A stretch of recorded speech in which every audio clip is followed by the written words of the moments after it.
Bonsoir à toutes et à tous et bienvenue sur Espoir et Dignité TV.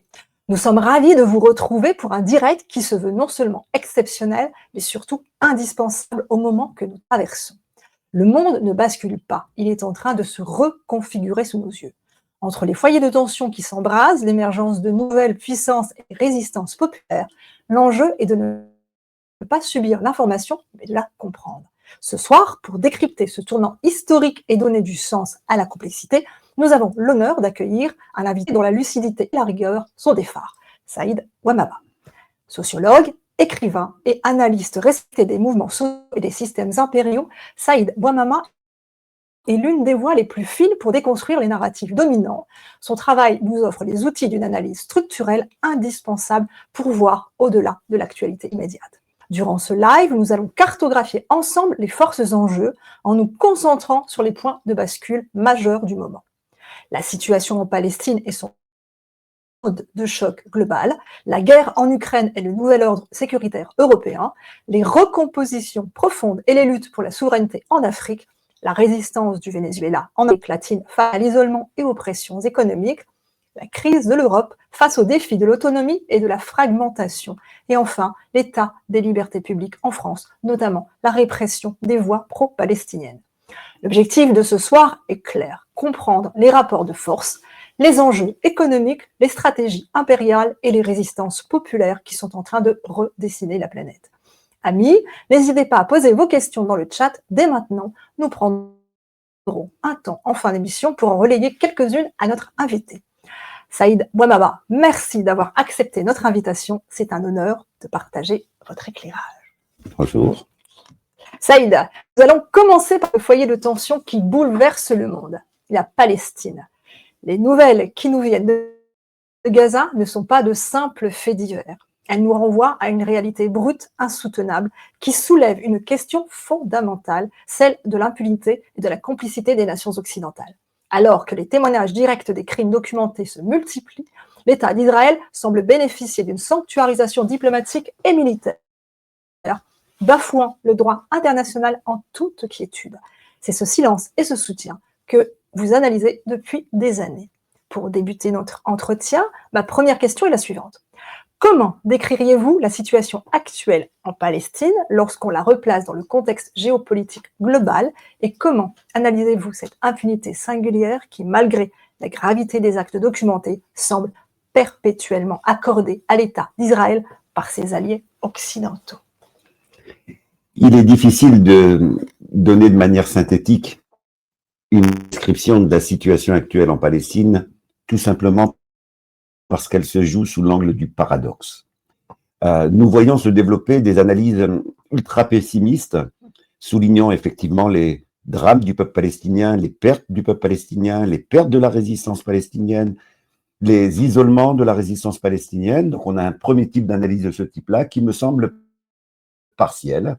Et on a un second type d'analyse un peu romantique qui nous assure que le peuple palestinien est sur la voie de sa libération. Ça me semble être également une analyse partielle. En réalité, pour bien comprendre la situation, il faut d'abord avoir en tête ce que vous disiez en introduction. Le drame vécu par le peuple palestinien aujourd'hui s'inscrit dans un monde qui est en bouleversement complet. Autrement dit, la Palestine est un des terrains de bataille d'une lutte gigantesque, titanesque, qui se joue aujourd'hui, qui n'est rien d'autre que la remise en cause de 5 siècles d'hégémonie par une partie de la planète qui est puissance occidentale, qui sont les puissances occidentales. Et la Palestine est un des éléments de ce conflit pour maintenir cette hégémonie qui est remise en cause par une multitude d'acteurs qui viennent des pays qui étaient dominés jusque-là.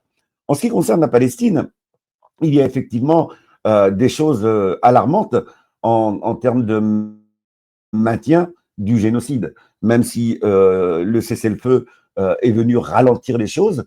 En Cisjordanie, on a tous les jours des assassinats. On a la dernière initiative de Trump et de Netanyahou qui vient isoler encore plus le peuple palestinien. Et donc, on a effectivement une situation qui semble aller dans l'impasse. Mais dans le même temps, on ne peut pas comprendre cette hargne de Trump et de Netanyahou, malgré cette apparence de victoire, sans prendre en compte le fait que aucun des objectifs de guerre de ces 2 dernières années n'a été atteint. Il faut sans cesse le rappeler.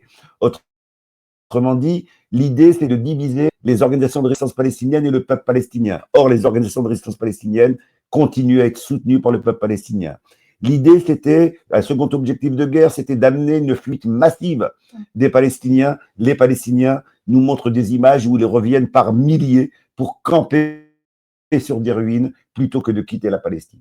Et donc, on est dans cette situation dans laquelle, à la fois, ça se paye très cher, mais à la fois, il y a une résistance, non pas seulement des organisations, mais de l'ensemble du peuple palestinien qui se maintient.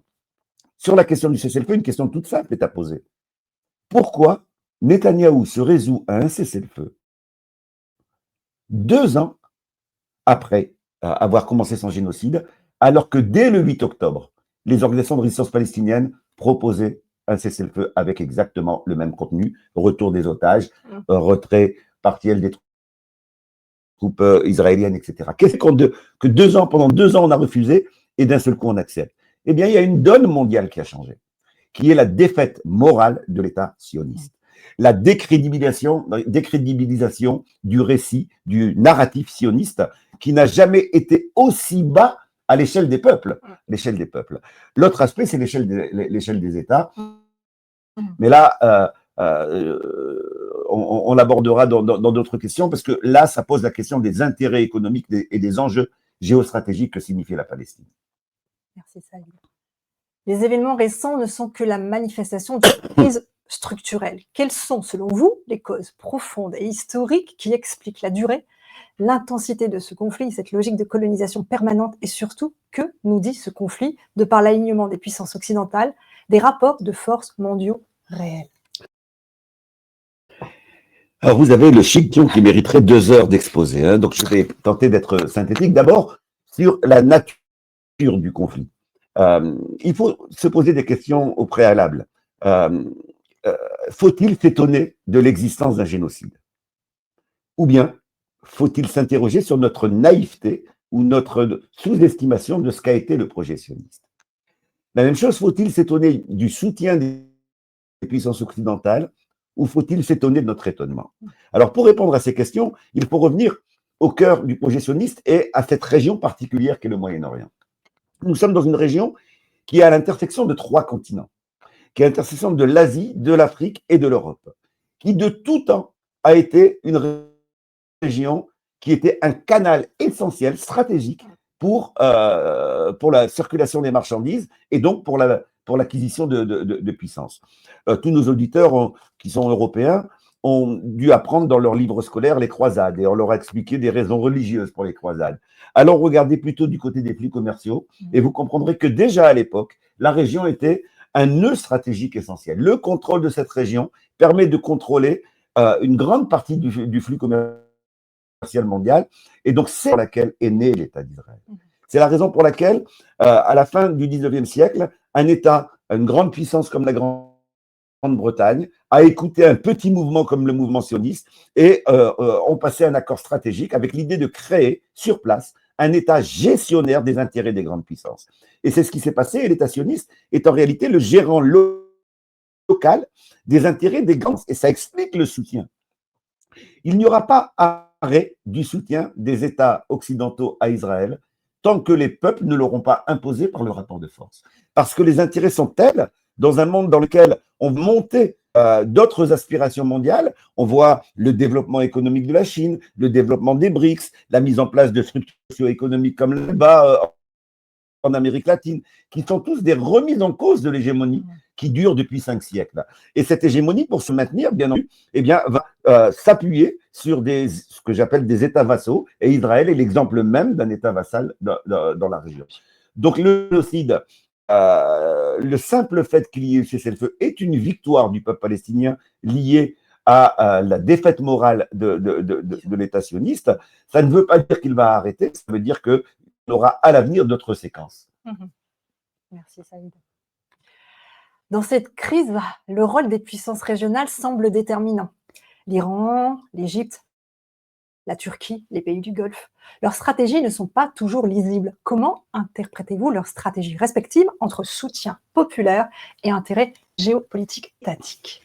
Alors, il faut, comme le dit votre question, toujours distinguer le niveau des peuples et le niveau des États.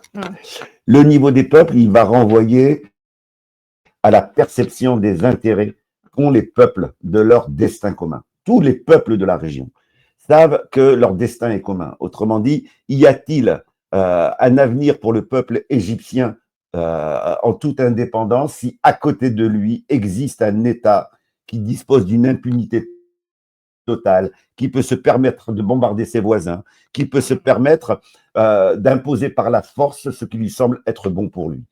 Je crois que ni le peuple égyptien, ni le peuple libyen, ni le peuple syrien ne sont dupes. Ils savent qu'un tel État empêche pour eux-mêmes un avenir qui soit un avenir de prospérité ou un avenir d'amélioration. Donc ça, c'est le niveau des peuples. Que cette dimension-là ne s'exprime pas forcément par des dimensions populaires très profondes en termes de manifestations, etc., eh bien, après, c'est lié justement aux libertés démocratiques existantes dans ces États ou non, à la capacité d'organisation. Mais au niveau des sentiments, les peuples sont du côté du peuple palestinien. Au niveau des États, c'est plus complexe. Chacun des États a son propre agenda. Et donc, il faut éviter les discours généraux du style les États arabes ou les États de la région. En fait, il faut les prendre chacun séparément parce que chacun a son agenda. Du côté de l'Égypte, l'Égypte a été le premier pays à avoir signé des accords avec Israël. Et donc, il ne faut pas s'attendre de l'État qui a ouvert la voie à cette dimension-là, à cette logique-là d'isolement du peuple palestinien. Le problème n'est pas de refuser abstraitement de signer un accord avec Israël. C'est que la conséquence de cela, c'est l'enterrement de la question palestinienne. Si tous les États de la région continuent dans cette logique-là, oui, la résistance palestinienne ne pourra compter que sur elle-même. Et donc, c'est ça qui est derrière. L'Égypte a signé cela. Elle essaye de... la stratégie de l'Égypte, c'est de se présenter comme médiateur. C'est de se présenter, en gros, d'offrir ses services aux grandes puissances pour dire, moi, je peux servir de médiateur. D'autres États veulent se vendre comme médiateurs, veulent acquérir une dimension internationale et une reconnaissance internationale en se présentant comme médiateur. Du côté de la Jordanie, on a affaire à un État qui est encore plus ambigu, puisque la Jordanie, une grande partie du peuple jordanien est en réalité palestinien, qu'en réalité la Jordanie faisait partie de la Palestine historique. En réalité, lorsqu'on dit aujourd'hui, il faut que la Palestine soit un État, ça devrait être Gaza, la Cisjordanie, la Palestine occupée, mais aussi la Cisjordanie. Ce sont les Britanniques qui ont divisé dès les débuts du mandat, qui ont coupé le territoire palestinien en créant le royaume de Jordanie.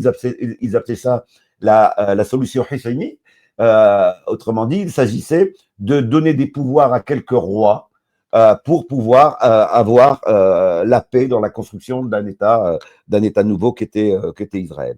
Alors, la Jordanie se présente comme l'Égypte, comme étant un pays qui peut servir de médiateur, mais elle n'a pas grand poids en termes de stratégie en réalité. L'Arabie saoudite, c'est plus compliqué, puisque l'Arabie saoudite, elle a des accords historiques avec les États-Unis, mais en même temps, elle est contrainte par les besoins de son développement économique, par les accords qu'elle a signés au niveau international, avec en particulier les BRICS et avec la dynamique des BRICS. Elle est dans un entre-deux, où elle navigue entre s'éloigner des USA et d'un autre côté être extrêmement fidèle avec les USA, d'où des moments où ça apparaît contradictoire.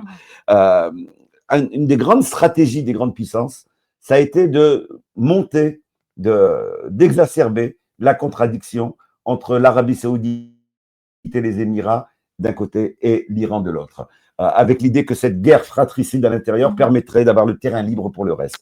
Or, cette stratégie a été battue en brèche par la dynamique justement des BRICS et de la Chine en particulier, qui a mis autour de la table ces deux États en leur demandant de regarder leur propre intérêt économique et non pas simplement les missions qui leur venaient de l'extérieur. Il reste donc l'Iran. Il reste donc l'Iran qui, qui lui, comme État, est un État qui a un intérêt objectif à soutenir la résistance palestinienne. Parce qu'au-delà de ce que l'on pense du régime iranien, mais il est évident que l'Iran est sur la liste des pays à balkaniser. Comme on a balkanisé l'Irak, balkanisé la Syrie, comme on a balkanisé la Libye, l'Iran est sur cette liste-là. Et que tant qu'il y a des dynamiques de résistance dans la région, l'Iran n'est pas isolé face à cela.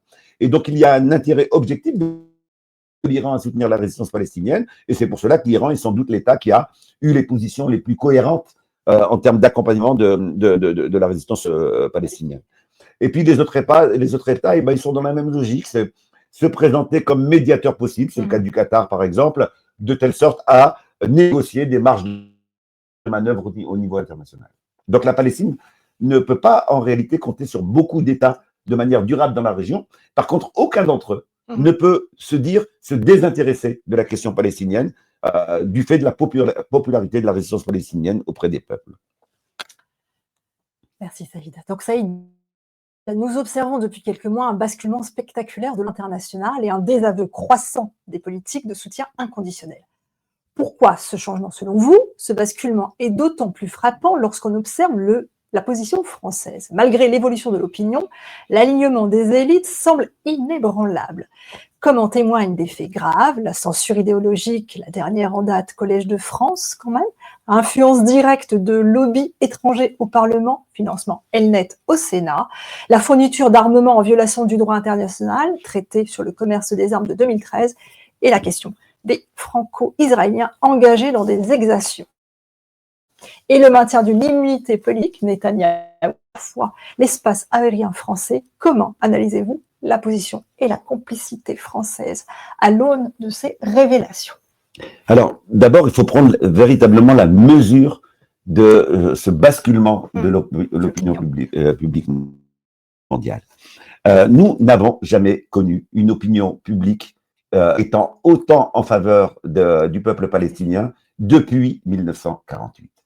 Il faut avoir en tête que Israël et le mouvement sioniste, et depuis sa naissance, la naissance du mouvement sioniste, puis la naissance d'Israël, ces deux entités sont conscientes qu'une partie du rapport de force est au niveau mondial et pas simplement au niveau local et militaire. Et donc les efforts pour construire un narratif qui était diffusé dans le monde entier ont été des efforts énormes, qui ont longtemps été sous-estimés. Je renvoie pour ceux qui veulent en avoir une idée, il y a un excellent texte d'un des leaders progressistes des années 60 qui s'appelle Mehdi Ben Barka, qui a été assassiné d'ailleurs, et qui analysait la stratégie sioniste en Afrique et expliquait les raisons de cet investissement massif en Afrique, de pourquoi il y avait cet investissement massif. Et le narratif avait eu un succès assez conséquent. Et pour beaucoup, il y avait à la fois un soutien au peuple palestinien, mais il fallait faire attention, respecter l'État d'Israël, etc. Ce qui s'est joué là, ça a été véritablement la prise de conscience que le narratif était un narratif qui n'était basé sur rien. On ne peut pas, devant 2 ans de génocide, continuer à dire que c'est une terre sans peuple. On ne peut pas, après 2 ans de génocide, continuer à dire que c'est la seule démocratie du Moyen-Orient. En gros, la pratique barbare et génocidaire de l'État sioniste est venue démentir l'ensemble des segments du narratif sioniste. Et ça a fait basculer très rapidement, très massivement l'opinion publique mondiale. J'étais il y a quelques semaines en Italie et en Espagne. C'est impressionnant. C'est impressionnant. En Espagne, vous avez dans les rues des banderoles de soutien au peuple palestinien. En Italie, une fenêtre sur 3, vous avez un drapeau de soutien au peuple palestinien. La grève des travailleurs en soutien au peuple palestinien, elle a été massive. Et donc, on a une opinion publique qui a basculé. Et ça, l'État sioniste et ses parrains des grandes puissances l'ont très, très bien compris. Je pense qu'il n'y aurait pas eu de cessez-le-feu s'il n'y avait pas eu cette prise de conscience du basculement de cette opinion publique. Est-ce que ça suffira à enlever le soutien? Non, pour les raisons que j'ai dit auparavant. Les enjeux économiques et géostratégiques sont trop importants. Ce qui se joue là-bas, pour prendre un exemple très concret, ce qui se joue aujourd'hui dans la région, c'est l'avenir ou non du projet des nouvelles routes de la soie chinoise, qui est un investissement massif et qui, s'il réussit, va déséquilibrer complètement la distribution de puissance mondiale et va faire changer le rapport à l'hégémonie des grandes puissances. Et donc, il y a une lutte énorme qui se joue, et je pense qu'ils ne le feront qu'au moment où notre mobilisation les amènera au raisonnement suivant: je perds plus à continuer à soutenir Netanyahou qu'à arrêter ce soutien. Et je pense que nous avons fait des progrès dans ce sens-là, mais que nous n'en sommes pas encore à ce niveau-là.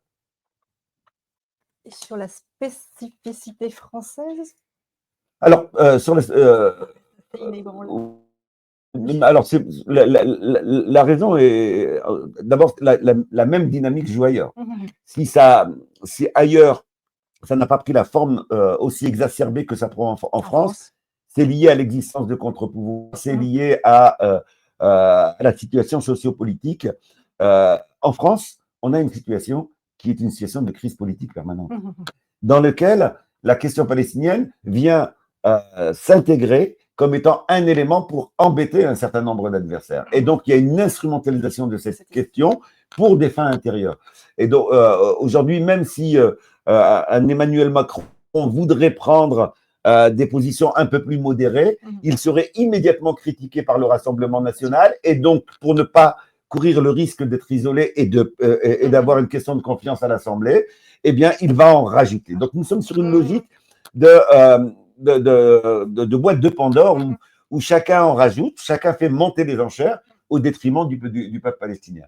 Je pense que tant qu'on sera dans cette situation de crise politique en France, tant qu'on aura un chef d'État qui est dépendant pour sa majorité pour ne pas chuter du Rassemblement national, on n'aura aucune amélioration dans les positions publiques de l'État français. Merci Saïd. Les médias jouent un rôle central dans la perception du conflit et la justification de l'impunité. Comment analyser les fractures médiatiques entre narration officielle qui tend à invisibiliser les crimes, les alternatives émergentes et le rôle crucial de l'information citoyenne pour briser ce déni? Alors d'abord, il faut constater les dégâts d'une mutation qui a eu lieu il y a maintenant près d'une décennie, un peu plus d'une décennie, qui est le choix d'un certain nombre de gens très très riches, et en particulier de milliardaires, qui ont fait leur fortune en Afrique, dans le cadre de la France-Afrique, je pense à un Bolloré par exemple, d'investir des chaînes de grands médias pour les mettre à la disposition des partis fascistes et des opinions fascistes. Depuis ce moment-là, ces médias-là servent d'outils offensifs pour imposer à l'ensemble du champ politique une manière de poser les questions. Et ça crée des dégâts énormes. Heureusement, il y a en parallèle, qu'est-ce qui va l'emporter? Personne ne peut dire, je ne suis pas un devin, mais il y a une course de vitesse entre ça et d'un autre côté, une multiplication des réseaux alternatifs, un dynamisme inédit dans la création de chaînes, de blogs, etc., et une méfiance qui devient énorme vis-à-vis des chaînes habituelles. Et donc, on a toute une partie de l'opinion publique qui n'est plus modelée aujourd'hui par ces médias grand public, financés par l'extrême droite, etc., et qui s'informent ailleurs. Et je pense que ça, c'est en lien avec ce qu'a créé ces 2 ans de mobilisation, qui est l'idée qu'il va falloir avoir nos propres médias, sinon on est désinformés. Les gens ne sont plus dupes. Alors, poursuivons notre décryptage du second conflit majeur qui a profondément transformé les équilibres mondiaux et les perceptions en Europe. La guerre en Ukraine. Ce conflit n'est plus seulement une guerre régionale, c'est une confrontation indirecte entre l'OTAN et la Russie qui rebat les cartes de la sécurité collective. Saïd, pour commencer cette séquence, ma première question. Où en est-on aujourd'hui sur le terrain, militairement et diplomatiquement, au-delà des discours officiels? Quels sont, selon vous, les objectifs réels et stratégiques de l'OTAN d'un côté et de la Russie de l'autre dans cette guerre? S'agit-il uniquement de territoire ou d'une redéfinition de la sphère d'influence et de la puissance? Alors d'abord un mot sur la situation militaire. Nous sommes dans une situation dans laquelle les combats, contrairement à ce que nous disent un certain nombre de médias, les combats s'intensifient à l'est et au sud de l'Ukraine, avec, ça je le disais, quasiment dès le début de la guerre en Ukraine, au plus ça dure, au plus c'est favorable à la Russie. Donc il faut avoir ça en tête. Il y a des gains territoriaux russes, mais la guerre prend une tournure aujourd'hui qui est une tournure de guerre de très haute technologie. Les drones sont l'outil principal aujourd'hui de cette guerre. Ce qui veut dire que pour les grands drames des peuples russes et ukrainiens, c'est une guerre qui va s'inscrire dans la durée. Lorsqu'on a affaire à une guerre qui est de très haute technologie, bien, généralement, ça veut dire que tant qu'il y a approvisionnement, eh bien, il y a des possibilités de tenir. Alors, ça, c'est le premier aspect. Le second aspect, c'est quand même l'opinion publique. L'opinion publique. On a aujourd'hui, du côté ukrainien, la prise de conscience, pour toute une partie des Ukrainiens, la prise de conscience qu'on les a envoyés se battre pour des intérêts qui n'étaient pas forcément seulement les leurs, et qui étaient bien des intérêts de l'extérieur. Ça se voit avec un certain nombre d'indicateurs. On peut le repérer, par exemple, par le nombre d'Ukrainiens fuyant pour ne pas s'enrôler dans l'armée. On peut le voir aussi par un certain nombre de personnes refusant de retourner au combat après des permissions. Et donc, on a une difficulté d'adhésion du peuple ukrainien en même temps qu'il y a les moyens de mener la guerre. Surtout que les annonces qui ont été faites par les pays européens sont des annonces, en gros, qui est de dire, allez-y, on sera toujours derrière vous.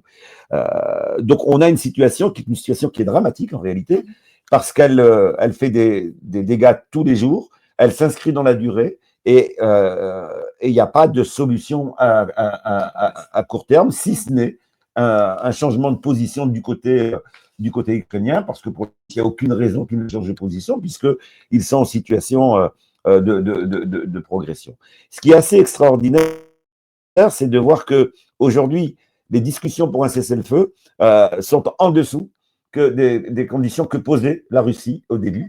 Autrement dit, on a poussé les Ukrainiens à la guerre, et aujourd'hui, ils se retrouvent en situation d'être les grands perdants. On a sacrifié le peuple ukrainien. Je ne sais plus qui disait on va faire la guerre jusqu'au bout du peuple ukrainien. C'est d'autres qui décident et c'est le peuple ukrainien qui paye.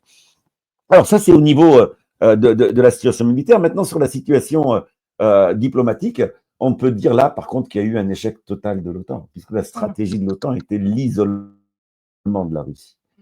Alors, pour bien saisir pourquoi c'était important pour l'OTAN d'isoler la Russie, il faut de nouveau le réinscrire dans ce que je disais tout à l'heure, ce combat mondial dont, en réalité, l'ennemi principal est la Chine. C'est la Chine qui fait peur aux États-Unis, et c'est la Chine qu'on voulait isoler. Et la pression sur la Russie, l'idée d'encercler la Russie, l'idée, y compris de la fragiliser, c'était pour casser l'axe Moscou-Pékin.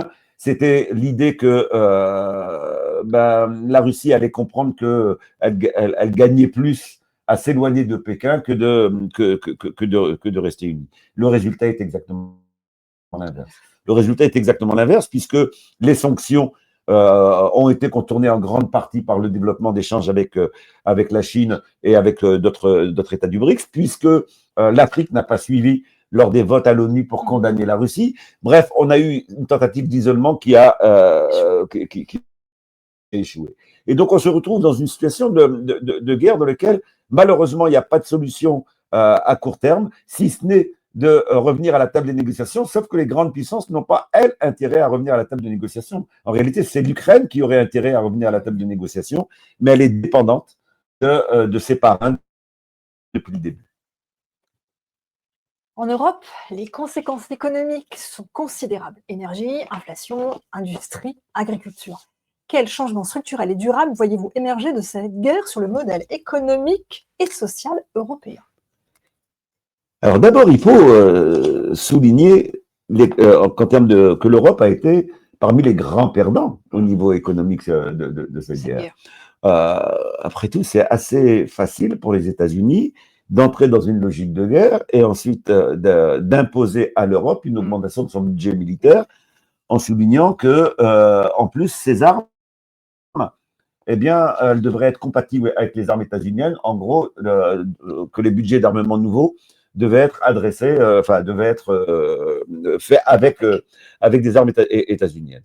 On se retrouve secondo avec une Europe qui a également perdu au niveau économique dans sa fourniture en gaz, puisqu'on sait aujourd'hui qu'il y a eu un sabotage états-unien du gazoduc, du fameux gazoduc. On sait que c'est la piste états-unienne qui est la plus crédible aujourd'hui, et que l'Europe se retrouve donc en situation d'être dépendante d'autres sources d'approvisionnement, en particulier états-uniennes de nouveau. Bref, on a l'impression que la dépendance de l'Europe vis-à-vis des États-Unis, qui est une vieille dépendance en réalité, qui date de 1945, que cette dépendance-là a amené les Européens à suivre les États-Unis, y compris au détriment de leurs propres intérêts. Parce que les conséquences de cela, c'est quoi? Lorsqu'on annonce plusieurs centaines de milliards d'euros d'investissements militaires supplémentaires, ça veut dire très concrètement que cet argent va être pris sur d'autres éléments. Et donc, il faut s'attendre dans les années qui viennent, et dès maintenant, mais dans les années qui viennent, au fur et à mesure qu'on avancera dans ce plan d'armement nouveau, au développement des processus de précarisation, des processus de paupérisation. On va prendre cet argent sur les budgets sociaux, on va prendre cet argent sur la santé, on va prendre cet argent sur l'école. Le plan d'armement est inévitablement signifie inévitablement une fragilisation du tissu social français. Et donc, le coût est énorme. Je pense d'ailleurs que c'est pour ça qu'il y a un autoritarisme grandissant du côté de l'État. On y reviendra dans une de vos questions, mais ça n'est pas un hasard qu'on ait connu autant de révoltes sociales en 10 ans. Voilà. On a eu la révolte des Gilets jaunes, on a eu la révolte sur les retraites, on a eu la révolte après la mort de Naël. Bref, en une décennie, on a vu 3 explosions massives, durables. Et donc, je pense que l'autoritarisme au plus haut sommet de l'État est une anticipation des colères sociales qui naissent en bas du fait des choix économiques et des choix d'armement qui ont été faits pour pouvoir tenir la guerre en Ukraine. Merci Saïda. Donc, sommes-nous entrés dans une guerre d'usure, longue, sans issue claire? Existe-t-il un scénario réaliste de sortie de crise qui ne passe pas par une escalade militaire? Et si oui, quelles en seraient les conditions diplomatiques? Je pense que même si on est en désaccord, il faut toujours tenter d'entrer dans la logique de l'ennemi. Et donc, tous les débats sur cette guerre qui ne tentent pas de saisir la logique qui amène les Russes à tel ou tel type de décision. De la même chose que l'OTAN. Hein. Si on n'entre pas dans cette logique-là, on ne peut pas trouver d'éléments de sortie de crise. C'est quoi la logique russe? Il faut avoir en tête l'histoire de la Russie. L'histoire de la Russie, c'est l'histoire d'un État qui a toujours été soumis à des invasions. Toute la cliché du peuple russe a été sur la crainte de l'invasion. D'où l'idée que les frontières doivent être des frontières protégées. D'où l'idée de zones tampons pour éviter ces invasions. Ça s'est joué à l'époque de Napoléon. Ça s'est joué à toutes les époques. On a eu cette dimension. Rappelons-nous l'entrée des troupes de Hitler en Russie, etc. Et donc, c'est l'idée de zone tampon qui est perçue comme étant la garantie de l'intégrité territoriale de la Russie. Et depuis le début, les Russes disent, nous, notre problème, c'est que l'Ukraine était une zone tampon. Et voilà qu'on veut la faire rentrer dans l'OTAN. Voilà qu'on veut, etc. Et donc, cette logique-là fait que si on ne prend pas ça en compte, on n'aura pas de solution possible. La seule manière d'avoir une solution possible, c'est effectivement de regarder ce qui est indiscutable pour chacun des belligérants. Ce qui était indiscutable, en tout cas pour la Russie, ce qui est indiscutable, c'est qu'effectivement, l'Ukraine ne soit pas partie de l'OTAN. Et ça c'est dit depuis le début. Sur tout le reste, tout est négociable. Mais attention, tout est négociable, mais nous savons aussi que les négociations se font toujours sur la base du rapport de force. Et donc, je pense que les Russes aujourd'hui, dans une négociation, demanderont plus qu'il y a 2 ans. Et au plus la guerre durera, au plus les prétentions seront importantes. Alors, ça pose vraiment la question de qui empêche de sortir de cette guerre. Moi, je pense que ça n'est pas seulement les deux armées qui s'affrontent qui empêchent de sortir de cette guerre, c'est aussi un certain nombre d'États extérieurs qui, plutôt que de faire des efforts pour mettre tout le monde autour d'une table de négociation, continuent à agiter le mythe d'une victoire militaire possible. Il n'y a pas de victoire militaire possible, à moins d'accepter une conflagration générale avec la Russie. Mais là, on entre dans une autre dimension. Merci Saïd. Donc, cher Saïd, après la Palestine et l'Ukraine, nous allons nous tourner vers un continent au cœur des rivalités mondiales, l'Afrique. Ce continent n'est plus seulement un enjeu, il est un acteur en pleine mutation.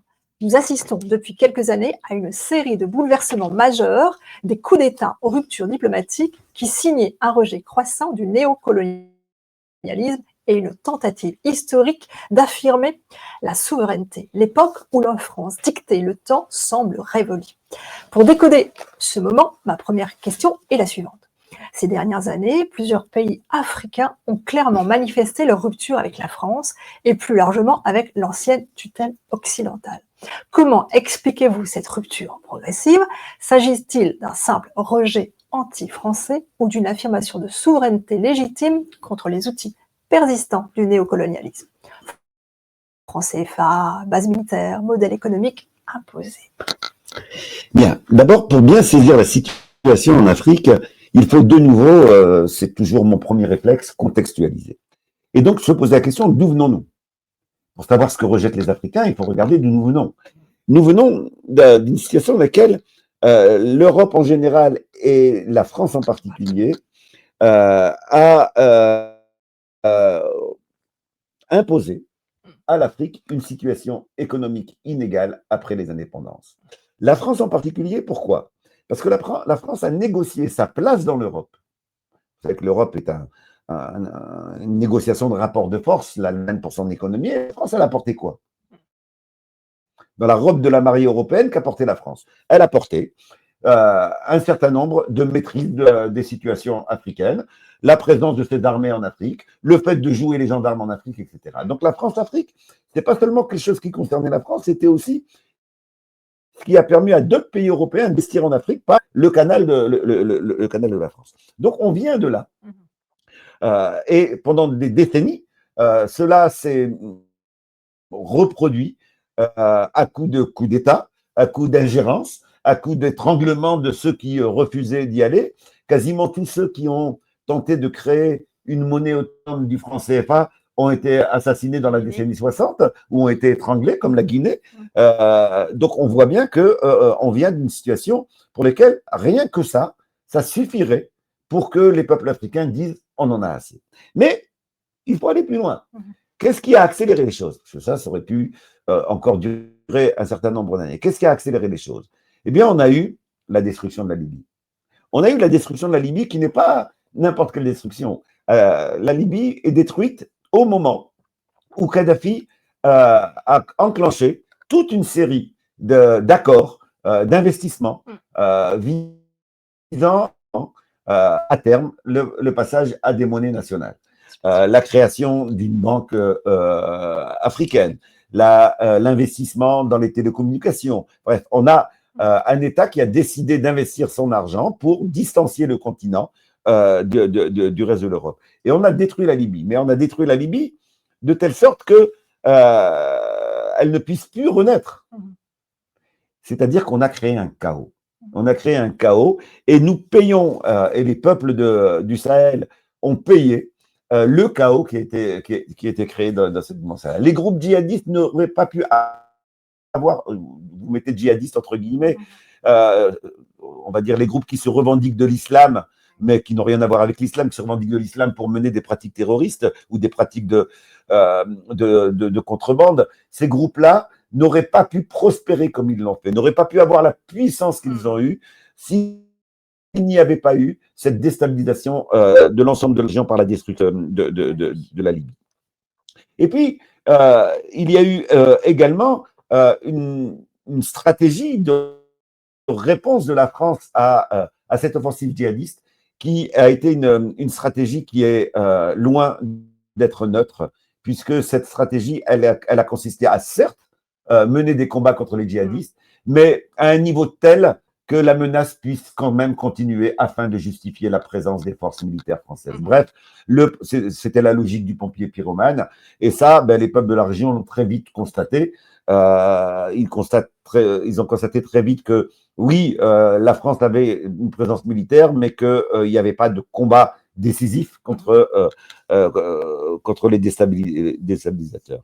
Si vous ajoutez à cela que la logique de soutien à un certain nombre de dictateurs a perduré, et l'actualité récente le montre encore, dans quel pays va le chef d'État de Madagascar qui est rejeté par des millions de personnes à Madagascar, le peuple descend dans la rue, la jeunesse descend dans la rue et le fait partir, l'oblige à fuir, il va où? Il est exfiltré par la France, qui devient l'asile d'un certain des dictateurs de la planète, on a l'impression à un certain moment.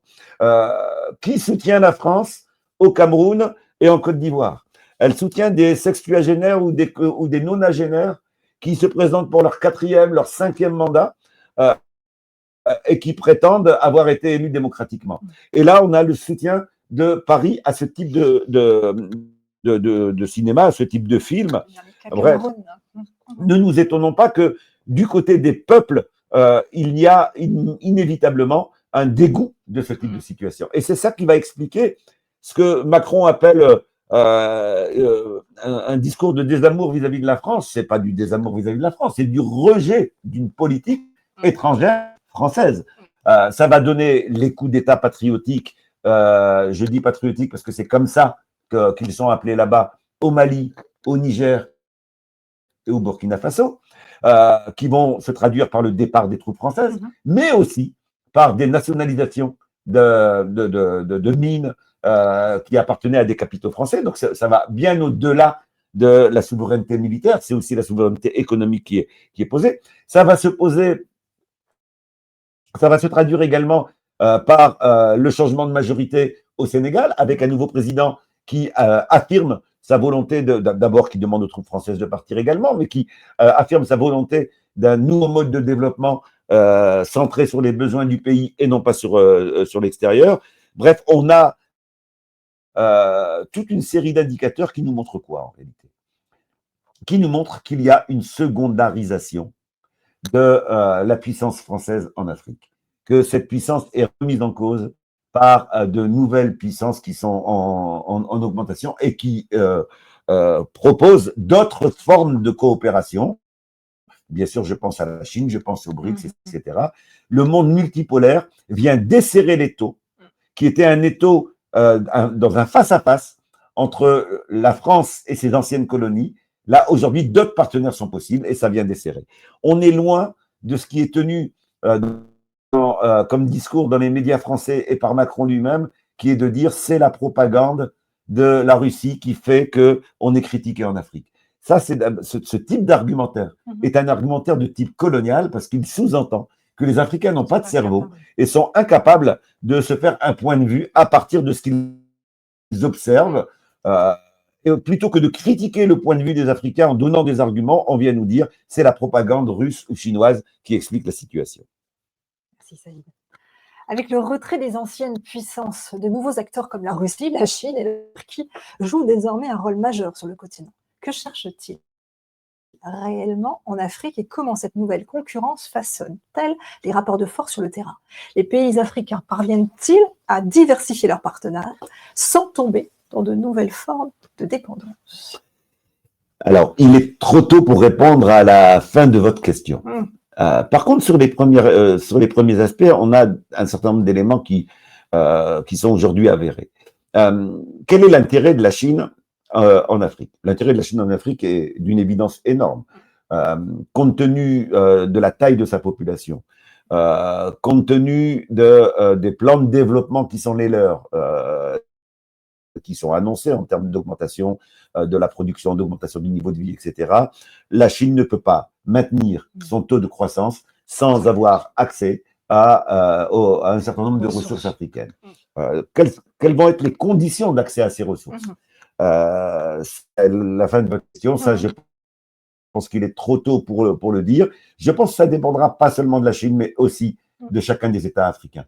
C'est-à-dire qu'effectivement, s'ils ne négocient pas, s'ils ne posent pas leurs conditions, bah oui, il n'y a aucune raison que ça ne se traduise pas par une nouvelle dépendance. Mais du côté de la Chine a intérêt à investir en Afrique, elle a intérêt à développer son partenariat, elle a intérêt à avoir des bases solides au niveau économique en Afrique pour pouvoir assurer une stabilité dans son développement. Et donc, l'intérêt de la Chine pour l'Afrique ne s'arrêtera pas là. C'est une condition de survie pour eux et donc ça continuera. Du côté de la Russie, la question est différente. Du côté de la Russie, l'intérêt n'est pas tant économique, même s'il y a quelques intérêts économiques, mais ce n'est pas ça l'essentiel. Du côté de la Russie, l'intérêt, il est politique. Compte tenu de la guerre en Ukraine, compte tenu de cette idée que cerclement de la Russie, voire de balkanisation de la Russie, c'est en tout cas ce que pensent de nombreux Russes, l'intérêt, c'est d'avoir une aura politique qui permette d'éviter cet isolement, qui permette d'éviter des stratégies de déstabilisation. Quant à la Turquie, effectivement, elle intervient de plus en plus. Après, il faut toujours relativiser. Elle intervient à la fois de plus en plus, mais ce n'est pas du niveau ni de la Chine ni de la Russie. Mais la Turquie, quand on regarde de près, elle intervient comme pour créer l'idée qu'elle est incontournable en Afrique. Autrement dit, de nouveau, elle se propose comme médiateur, cette fois-ci pas au Moyen-Orient, mais en Afrique. On la voit agir au Soudan, on la voit agir en Libye, comme si elle voulait se rendre nécessaire et incontournable. Donc, pour avoir une place internationale, elle intervient en Afrique. Vous parlez souvent des mouvements de résistance populaire. Pensez-vous que l'Afrique puisse devenir un pôle géopolitique autonome et unifié dans le nouvel ordre multipolaire en construction? Quelles sont, selon vous, les conditions internes et externes pour que le continent dépasse sa position d'objet géopolitique et devienne un véritable sujet? La question est compliquée parce que est-ce qu'il faut répondre sur la base des faits objectifs d'aujourd'hui ou sur la base des potentialités? Sur la base des potentialités, c'est évident. L'Afrique a toutes les conditions pour devenir un des pôles essentiels au niveau de la géopolitique mondiale. Elle dispose des ressources. Elle est au cœur des flux de circulation. Sur l'ensemble du continent, on a des cohérences qui permettent un développement partout. Autrement dit, on a à la fois de l'énergie, à la fois des minerais stratégiques, à la fois une agriculture. Le continent pourrait très bien avoir un débat autocentré. L'idée d'États-Unis d'Afrique, ce n'est pas une vaine idée. Il y a une cohérence globale qui pourrait se l'aise. Ça, c'est au niveau des potentialités. Il y a des aspirations à cela. On a de plus en plus de mouvements qui abordent ces questions-là. On a l'idée panafricaine qui est de plus en plus populaire. On a des associations panafricaines qui se créent. Mais on en est encore à l'embryon de tout cela. Maintenant, au niveau des... Ça, c'est les potentialités. Au niveau des possibilités, nous n'en sommes pas là. Au niveau des possibilités, nous n'en sommes pas là. On a encore un certain nombre d'États qui sont des succursales de grandes puissances. On a encore des ingérences, on a encore des conflits fratricides.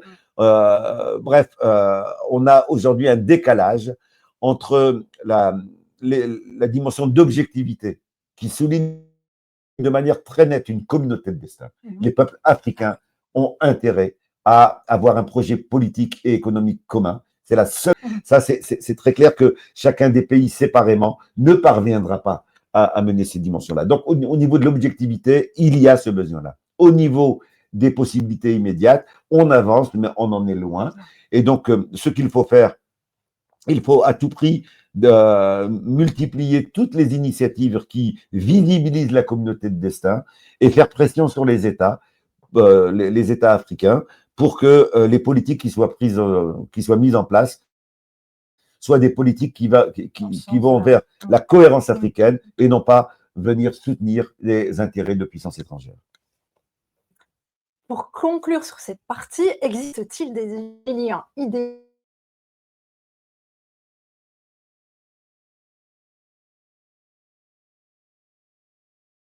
idéologique entre eux, les luttes d'émancipation, ces convergences de luttes anti-impérialistes nourrissent-elles l'espoir d'un avenir plus souverain? D'abord, il y a une continuité territoriale, c'est la base objective. Le nœud stratégique dont je vous parlais tout à l'heure, c'est justement l'intersection de l'Asie, de l'Afrique et de l'Europe. L'Afrique est dans cette place-là et elle est en continuité territoriale avec le Moyen-Orient. Ça explique d'ailleurs les enjeux actuels dans la corne de l'Afrique et le drame du peuple soudanais. Où vous savez, on le sait aujourd'hui, Israël vend des armes aux deux belligérants. Alors, quand vous avez un État qui vend des armes aux deux belligérants, il faut toujours vous questionner. Mais il y a également des liens liés à l'histoire coloniale. Les colonisateurs ont été globalement les mêmes. Les deux principaux colonisateurs en Afrique, c'était l'Angleterre et la France. Les deux colonisateurs essentiels du Moyen-Orient, c'est la France et l'Angleterre. Et donc, on a cette continuité de colonisateurs. On a également une continuité au niveau des caractéristiques géologiques. En Afrique comme au Moyen-Orient, nous avons du pétrole et du gaz, nous avons des minerais stratégiques, donc il y a une cohérence globale. Et enfin, il y a une continuité historique. Il faut se rappeler l'histoire des luttes de libération nationale.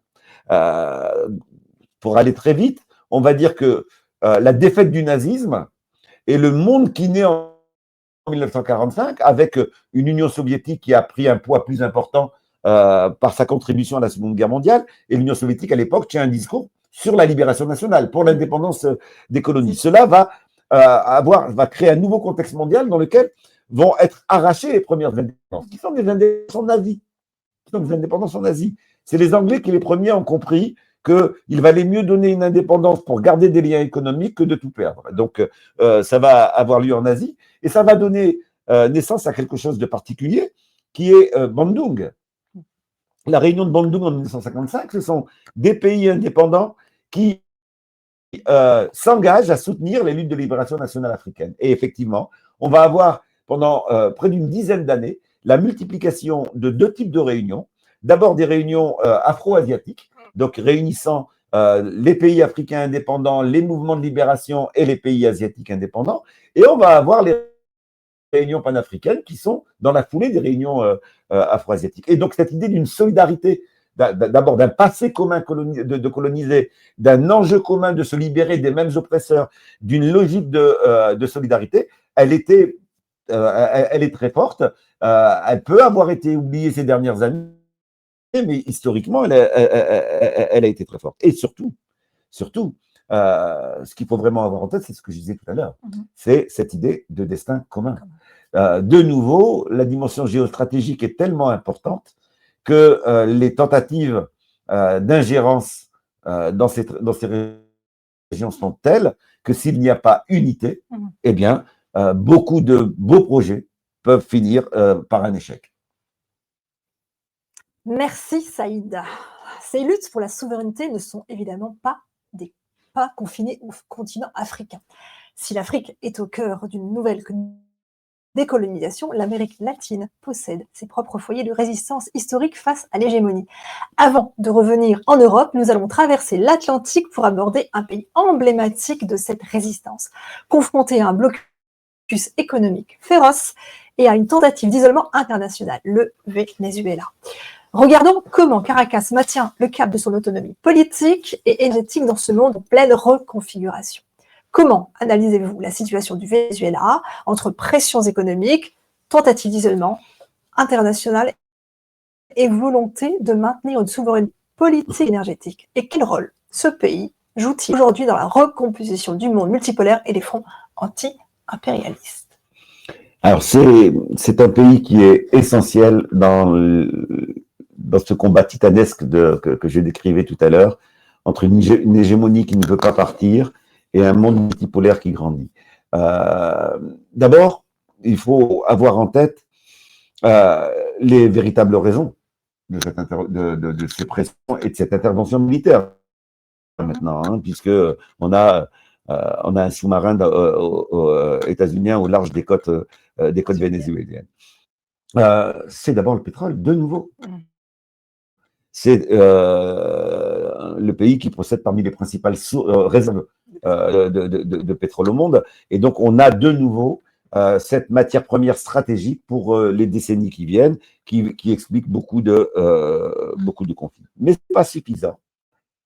Ce n'est pas seulement le fait de posséder du pétrole, c'est bien entendu d'avoir comme projet politique, et c'est depuis Chavez cette dimension-là, que ce pétrole doit être utilisé pour les besoins du peuple vénézuélien.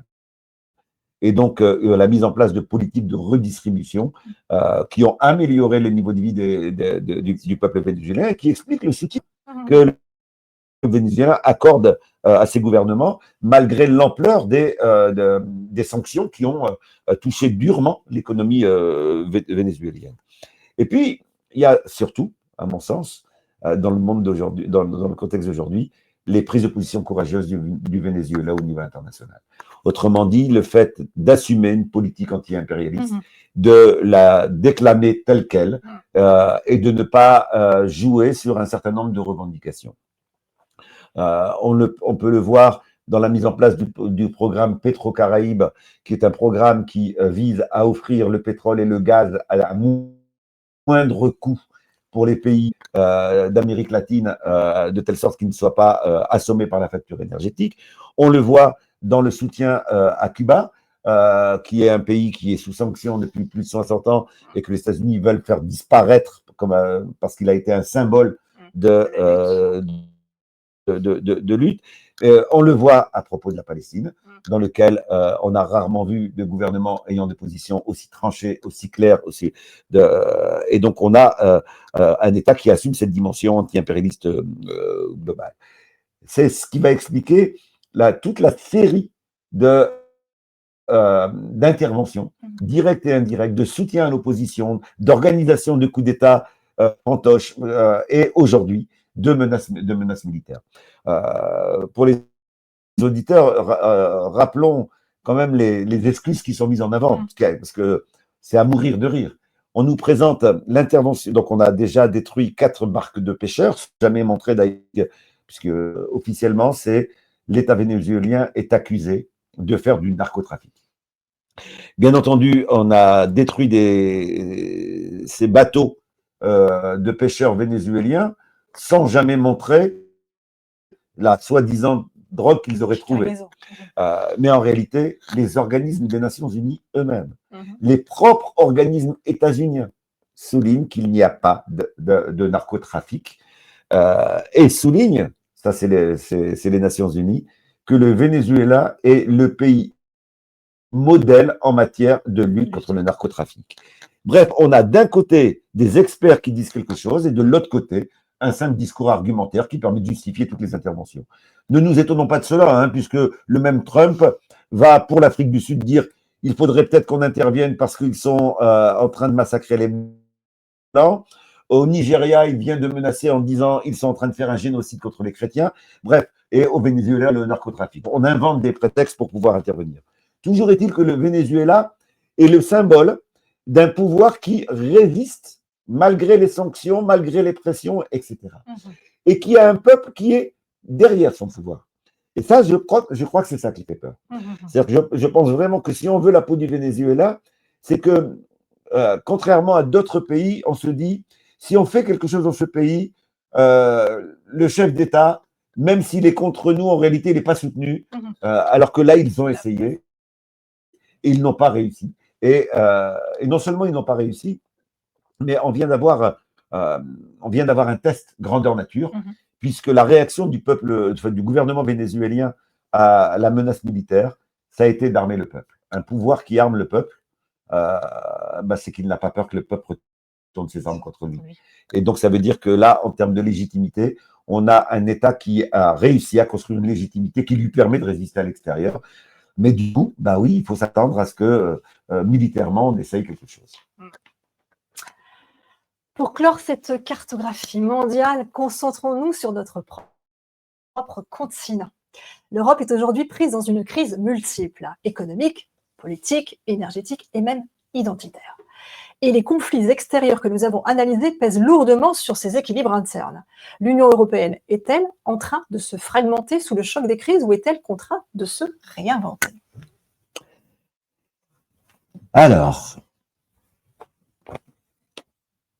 comment répondre simplement à cette question? D'abord, prenons acte de la tendance de la place de l'Europe dans le monde. Je fais partie de ceux qui affirment sans hésitation que nous sommes dans une phase de secondarisation de l'Europe. Entre le mastodonte états-unien qui ne veut pas partir et qui est prêt à tout pour maintenir son hégémonie, et les puissances émergentes des BRICS, l'Europe n'a plus de réelle place économique. Elle perd des marchés partout. Il lui reste qu'un secteur de manière significative, c'est le secteur de l'armement. C'est là où elle continue à progresser. Pour tout le reste, elle perd des marchés. Mais le recul n'est pas qu'un recul économique. Il est également un recul politique. C'est-à-dire que là, on voit s'exprimer ouvertement dans les rapports USA-Europe le projet états-unien, qui est un projet de vassalité. Puisque Washington prend des décisions sans en informer ses partenaires et en l'imposant à ses partenaires.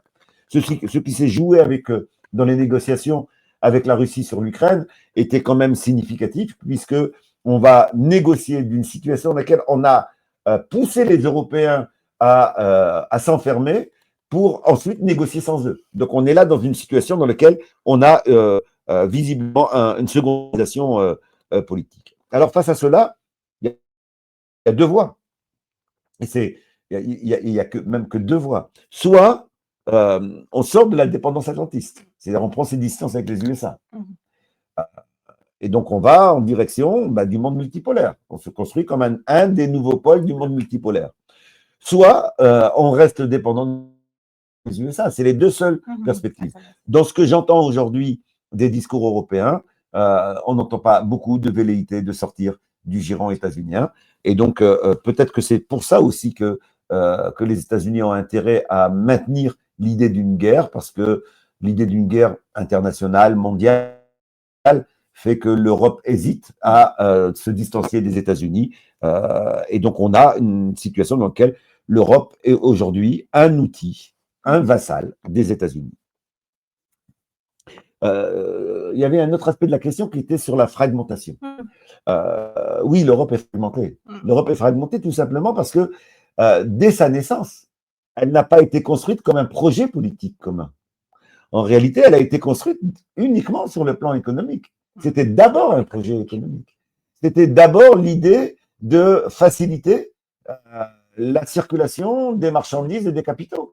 C'est ça qui a construit l'unité européenne, et non pas un projet politique. Et comme nous le savons, la loi du capitalisme, c'est la concurrence. Chacun des pays européens, malgré qu'ils sont dans la même Europe, chacun essaye de tirer son épingle du jeu pour lui.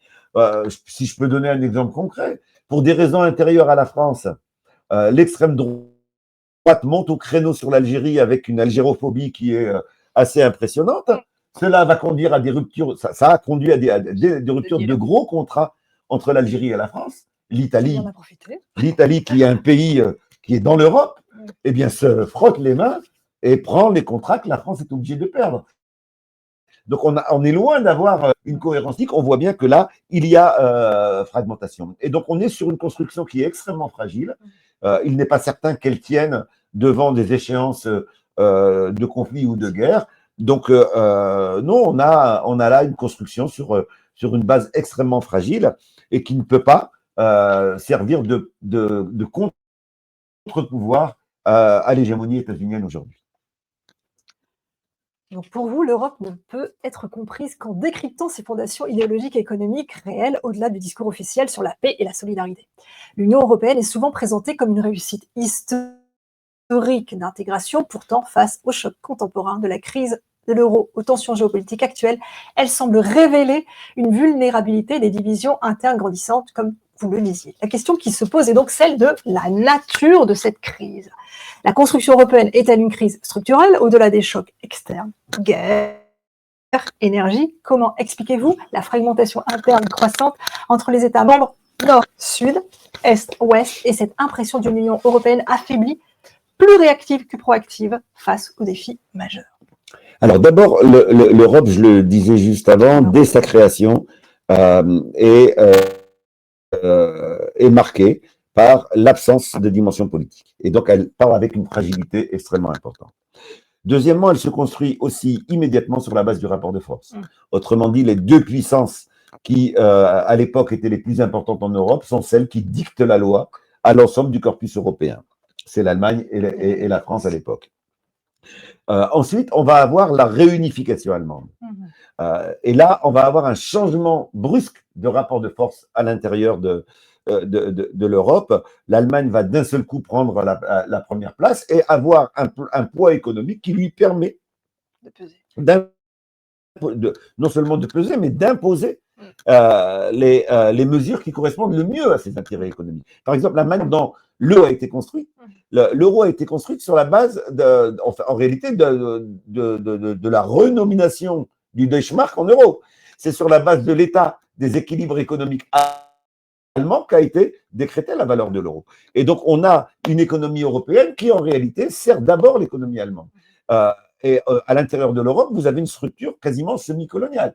Entre les pays d'Europe du Sud, Espagne, Italie, Portugal et les pays du Nord, si vous regardez les flux de capitaux, si vous regardez les flux d'investissement, la propriété des capitaux, vous avez une structure inégale à l'intérieur. Donc les beaux discours sur l'Europe comme étant un projet économique, démocratique, etc., viennent en réalité justifier simplement des préoccupations qui sont des préoccupations de type économique. Et puis, on va avoir ce qui a commencé à se jouer à partir de la décennie 70-80, qui va être la victoire de ce qu'on a appelé sur le plan économique le néolibéralisme, c'est-à-dire tout simplement le retrait de l'État. Donc l'État n'a plus à redistribuer, donc il faut diminuer les dépenses publiques, diminuer l'école, etc.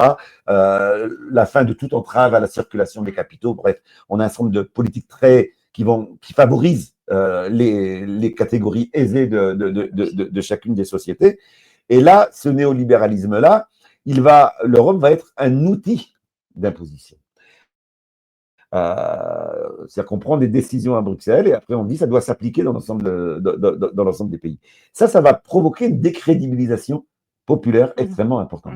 C'est là-dessus d'ailleurs que l'extrême droite va commencer sa progression. Elle va démagogiquement tenir un discours anti-Europe parce qu'elle sait qu'il y a la colère en bas contre l'Europe. Et donc, en recul économique, non solide politiquement, en dépendance militaire, et puis décrédibilisée au niveau des peuples, non, l'Europe est effectivement aujourd'hui une grande malade et ne peut pas être, et ne sera pas à court terme en tout cas, un pôle de renouveau de la paix dans le monde. La question de la souveraineté européenne est centrale. Quel rôle joue réellement l'OTAN dans cette quête de souveraineté? L'alignement militaire et stratégique sur les États-Unis constitue-t-il une garantie de sécurité ou au contraire une perte de souveraineté pour le continent, l'empêchant de définir une politique étrangère et de défense autonome? D'abord, il faut rappeler l'origine de l'OTAN. Parce qu'on maintient un accord militaire dont la cause a disparu. L'OTAN a été créée en 1949 dans l'idée qu'il y avait un péril communiste et qu'il y avait un bloc de pays socialistes, qui n'existe plus aujourd'hui, qui avait un projet de révolution mondiale. Donc l'OTAN a été créée à ce moment-là. L'URSS a disparu, la Yougoslavie a été divisée en morceaux, la Tchécoslovaquie a été divisée en deux. Bref, on se retrouve dans une situation dans laquelle la menace a disparu, mais on maintient l'outil qui était censé la contrecarrer. En réalité, qu'est-ce qui s'est passé après la chute de l'URSS? Ce qui s'est passé, c'est quelque chose qui est très bien décrit par tous les travaux sur l'hégémonie, c'est qu'on s'est retrouvé pour la première fois historiquement avec une situation mondiale dans laquelle il y avait une seule hégémonie qui régnait sur l'ensemble de la planète. Si vous prenez l'histoire du monde contemporain, après les débuts du colonialisme, enfin après les premières conquêtes des Amériques en 1492, on a eu très vite deux pays qui ont dominé, mais ils étaient deux. Il n'y en avait pas un, ils étaient deux. C'était la France et l'Angleterre. Et ils s'équilibraient. Ensuite, on a eu, après la Seconde Guerre mondiale, on a eu les USA qui sont devenus la puissance hégémonique. Mais il y avait en face l'Union soviétique. Avec la disparition de l'URSS, on s'est retrouvé avec un hégémonisme états-unien qui dominait sur l'ensemble de la planète. Et à ce moment-là, en tout cas dans mes travaux, je montre un certain nombre de documents états-uniens qui le démontrent. Deux décisions stratégiques ont été prises pour maintenir cette situation durablement. C'était ça la préoccupation. Maintenir cette situation d'hégémonique de manière durable.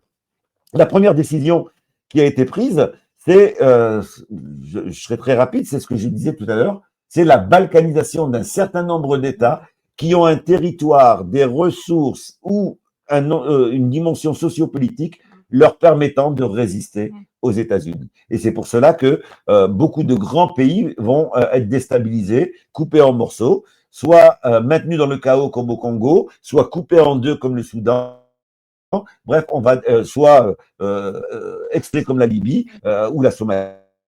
Bref, on va avoir ces pays, ces dimensions de balkanisation, en disant des petits pays ou des pays en chaos ne peuvent pas résister et sont contraints d'accepter l'hégémonie dominante. Mais et la seconde outil, c'est ce que j'ai également tout à l'heure, c'est de généraliser le modèle israélien, c'est-à-dire de créer des États vassaux, de petits États vassaux qui contrôlent toute une région. Et donc, ça va être le Rwanda, qui est un outil qui ressemble beaucoup à l'État d'Israël en termes de taille, en termes de surarmement, en termes de soutien total des États-Unis, et qui permet de contrôler une région extrêmement stratégique pour ses richesses, le Congo. Je pense que pour le Maroc, certains pensent faire du Maroc un outil de contrôle de toute la région. Et donc l'OTAN, elle était dans cette stratégie-là. Et c'est pour cela que ça s'est traduit par cette idée de faire rentrer le maximum de pays dans l'OTAN, y compris au risque d'une guerre que nous avons aujourd'hui. Faire rentrer le maximum de pays le plus proche possible de la Russie pour éviter que la Russie elle-même puisse devenir une puissance et donc reste dépendante de la dimension, de la dépendance avec les États-Unis. Bref, on a un OTAN qui non seulement n'apporte pas la paix, mais est une entrave à la paix. Je pense que un des mots d'ordre des peuples devrait être la dissolution de l'OTAN aujourd'hui, parce que l'OTAN n'apporte strictement plus rien à la stabilité mondiale ou à la paix mondiale. Je voudrais juste donner un exemple très concret qui aurait pu nous permettre d'éviter cette guerre en Ukraine. Les premières demandes d'un Poutine, c'était quoi? Et les documents sont publics, les textes sont datés. Il demandait à entrer dans l'OTAN. Si l'OTAN avait vraiment été conçu comme étant un outil de paix, on aurait accepté que la Russie rentre dans l'OTAN. Là, l'idée, c'était, la démarche de Poutine, c'était pour que l'OTAN ne soit pas un risque contre moi, eh bien, faites-moi adhérer. Non seulement on a refusé, mais on a fait adhérer des pays à proximité de la Russie. Donc l'OTAN n'est pas un outil de paix aujourd'hui. Je voudrais souligner que ça n'est pas qu'aujourd'hui.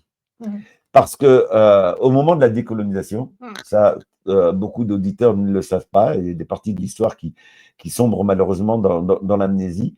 Au moment des décolonisations, dans les pays où il y a eu des luttes armées, les armes qui étaient utilisées n'étaient pas des armes simplement du pays colonisateur, mais des armes de l'ensemble de l'OTAN. C'est-à-dire que la France a utilisé les armes qu'elle avait en tant que membre de l'OTAN pour réprimer les indépendantistes algériens. Elle l'a utilisé, le Portugal a utilisé pour réprimer les indépendantistes guinéens du Cap-Vert et de Guinée-Bissau. Donc l'OTAN a toujours joué cette fonction-là de maintien d'un hégémonisme et de soutien à l'hégémonisme.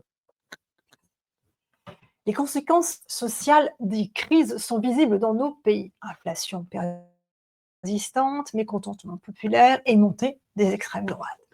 Au-delà de l'analyse économique, comment interprétez-vous cette situation? Les politiques européennes actuelles renforcent-elles par leur nature le clivage social et le rejet du projet européen par les populations? Absolument, absolument. On est maintenant depuis au moins 4 décennies de politique néolibérale qui est la doxa officielle de l'Union européenne. Voilà. S'il y a une chose auquel on ne touche pas à l'Union européenne, c'est le néolibéralisme qui est sacré. Ce néolibéralisme, il a enclenché, je le disais tout à l'heure, une paupérisation et une précarisation, mais ça fait 4 décennies. C'est-à-dire que là, on on a des générations entières qui ont été marquées par la baisse du niveau de vie. Pendant longtemps, les pays européens disaient les nouvelles générations vont vivre mieux que les anciennes. Là, nous sommes déjà dans une situation où les nouvelles générations vivent moins bien. Et 2 ans après ou 3 ans après, je ne sais plus, eh bien, on méprise la décision populaire et on la fait passer sous forme de loi à l'Assemblée nationale.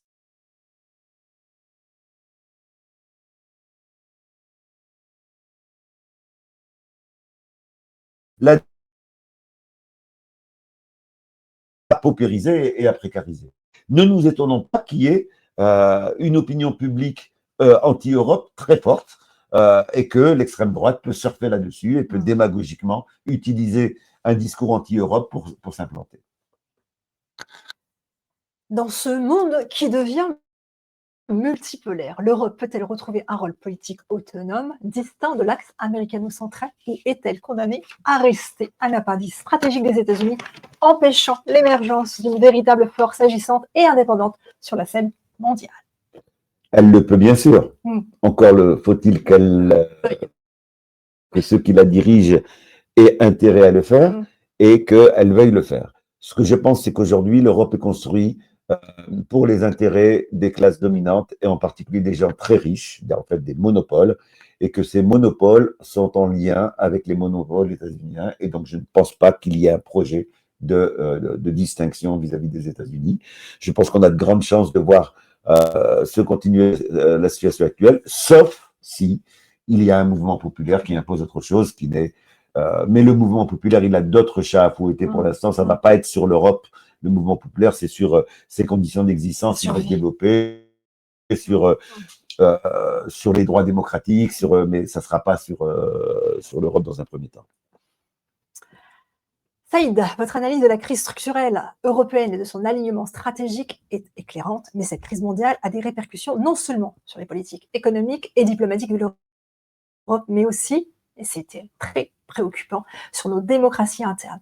Concentrons-nous maintenant sur un phénomène qui s'intensifie ici, en France, et qui touche au cœur de nos principes républicains, la criminalisation des voix critiques, en particulier celles qui soutiennent la Palestine.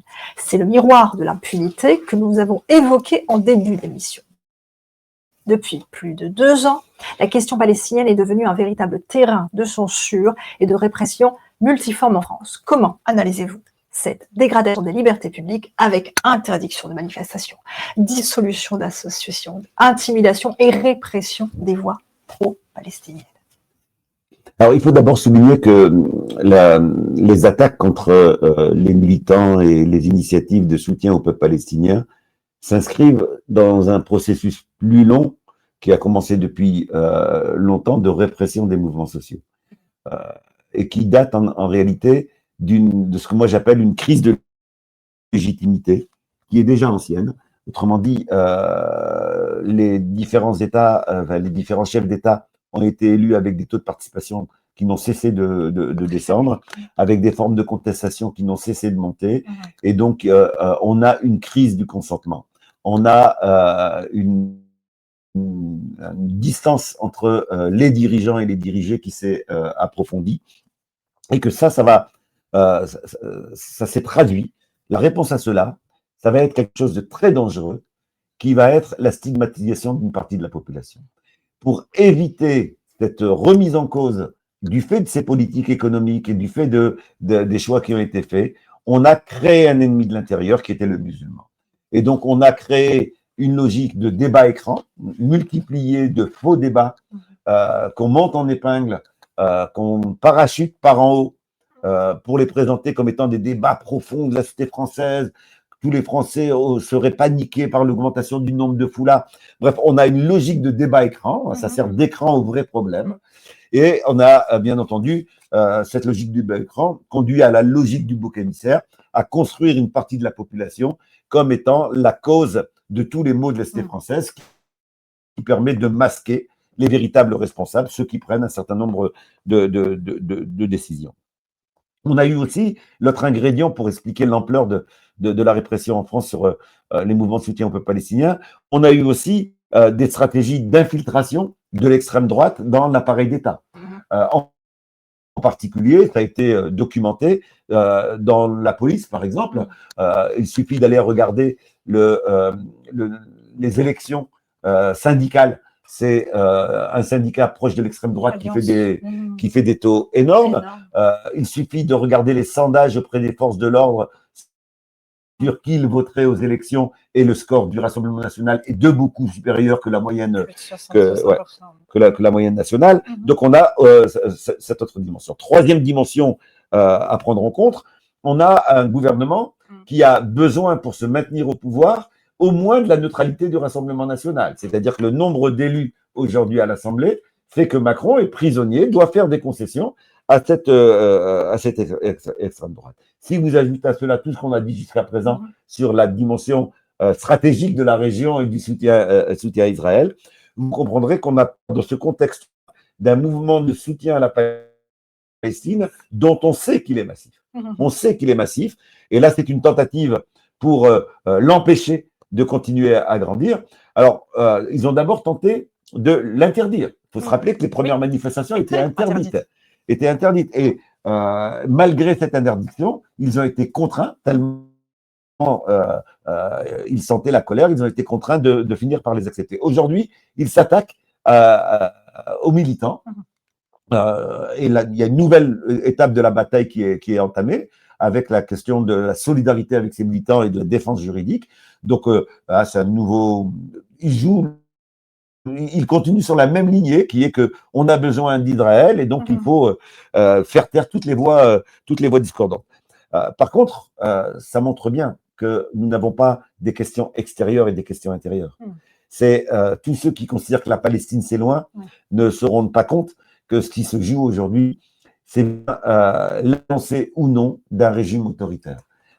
Quand on reproche à quelqu'un de soutenir la Palestine, quand aujourd'hui on va estimer que simplement parler de résistance, c'est faire l'apologie du terrorisme, eh bien ça veut dire que tout est possible demain. Bref, nous sommes dans un processus de fascisation en France et soutenir les militants qui sont poursuivis aujourd'hui pour soutenir la Palestine, c'est en réalité défendre les droits démocratiques. Saïd, nous arrivons maintenant à la phase d'échange avec nos téléspectateurs et internautes.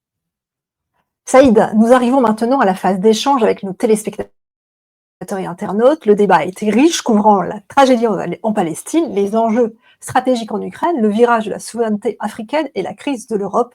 Nous avons reçu de nombreuses questions et toutes font le même constat, c'est-à-dire que tu dures, tu persistes dans ta manière d'envisager les choses et de batailler. Et chacun de ces téléspectateurs, justement, se demande comment tu résistes malgré la répression constante, malgré les menaces, parfois. D'abord, disons que je ne suis pas seul. Il y a des centaines de personnes qui résistent, chacun à leur manière, chacun avec ce qu'il sait faire, avec les espaces qui lui sont ouverts. Mais il faut tout simplement se poser la question. Pourquoi répriment-ils? C'est que notre action fait craindre. S'il y a répression, c'est qu'ils savent que le mouvement de solidarité avec la Palestine a un impact sur le rapport de force mondiale. Et donc, une fois qu'on sait cela, eh bien, on a un choix. Soit on considère que la Palestine est une question secondaire et donc je peux me taire par sécurité, soit je considère que l'avenir de l'humanité se joue en particulier en Palestine. Pas qu'en Palestine, mais en particulier en Palestine aujourd'hui. Et que par conséquent, se taire, c'est préparer pour nous et nos enfants un monde qui sera pire que celui que nous connaissons aujourd'hui. Et pourtant, celui-ci, il est déjà pas très beau. Vous savez, un grand homme disait, il s'appelle Bertolt Brecht, donc il est un dramaturge qui a connu le nazisme, et il disait « Je ne crains pas le bruit des bottes, je crains le silence des pantoufles. » Si ceux qui aujourd'hui s'expriment face à la répression sont quelques-uns, ils peuvent vaincre ceux d'en face. Si nous sommes des millions, eh bien, ils ne pourront pas vaincre. C'est dire que la meilleure réponse à la question qui est posée, c'est exprimons-nous, ne nous taisons pas, et ça fera diminuer les risques. Ceux qui sont en face de nous ne peuvent pas réprimer de la même manière des millions de personnes et quelques dizaines. Et donc, si nous sommes nombreux à être solidaires, eh bien, la répression sera moindre, voire même inexistante. En clair, ta réponse est la solidarité. Saïd Bouamama, merci. Le temps nous est compté, mais la richesse de nos échanges est inestimable. Nous avons cartographié la brutalité des rapports de force, de l'impunité institutionnelle en Palestine à la quête de souveraineté en Afrique, en passant par le nouvel ordre sécuritaire qui fracture l'Europe. Votre analyse nous rappelle que rien n'est le fruit du hasard, mais la conséquence d'une logique structurelle et impériale. Pour clore cet entretien et avant de nous quitter, si vous deviez adresser un message d'espoir ou d'action à ceux qui cherchent à comprendre et à agir face à ces recompositions mondiales, quel serait votre mot de la fin? C'est qu'en même temps que nous assistons à toutes ces catastrophes, nous n'avons jamais eu autant d'initiatives magnifiques. Qui pouvait dire il y a quelque temps que nous allions avoir en Italie une grève massive dans les entreprises en soutien à la Palestine? Qui pouvait dire il y a encore 10 ans qu'en France, un parti comme la France Insoumise allait prendre des positions de dénonciation de l'État d'Israël? Il y a 10 ans, ça n'était pas possible. Et donc, le nombre d'invitations que moi je reçois a dit qu'il y a une effervescence par en bas de collectifs qui se créent, d'associations. Donc, il y a une effervescence. On sent qu'il y a une course de vitesse entre les forces qui veulent maintenir le monde dans sa laideur actuelle et ceux qui ont envie de le transformer. Faisons en sorte que nous soyons plus nombreux à vouloir le transformer. Saïd Bouamama, sociologue, écrivain et boussole indispensable de l'analyse structurelle, au nom de toute l'équipe d'Espoir et Dignité TV et de notre public, merci infiniment pour cette démonstration de lucidité et pour les outils d'analyse que vous nous avez offerts ce soir. Votre travail est plus que jamais essentiel. Amis d'Espoir et Dignité TV, merci à vous pour vos nombreuses questions et votre participation active. Le décryptage continue. Nous vous invitons à prolonger cette réflexion en découvrant les ouvrages de Saïd Bouamama et en restant engagés dans la compréhension de ce monde en pleine mutation. Merci de nous avoir suivis. Très bonne soirée à toutes et à tous et à très bientôt pour un nouveau débat sur Espoir et Dignité. Soutenez notre chaîne en vous abonnant.